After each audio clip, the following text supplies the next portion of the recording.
Hi, నా పేరు తన్మయ్. నేను బాక్సింగ్ కాలేజ్ నుంచి వచ్చిన. ఇక్కడ నాకు ప్రింట్ డిజైన్ అనే సబ్జెక్ట్ ఉంది. సో నేను బ్లాక్ ప్రింటింగ్ కోసం వచ్చాను. Uncle and aunty are so friendly.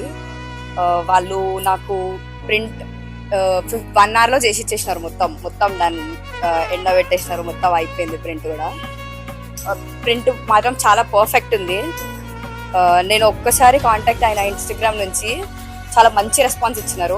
చాలా ఫాస్ట్గా కూడా చేసి ఇచ్చినారు. Thank you.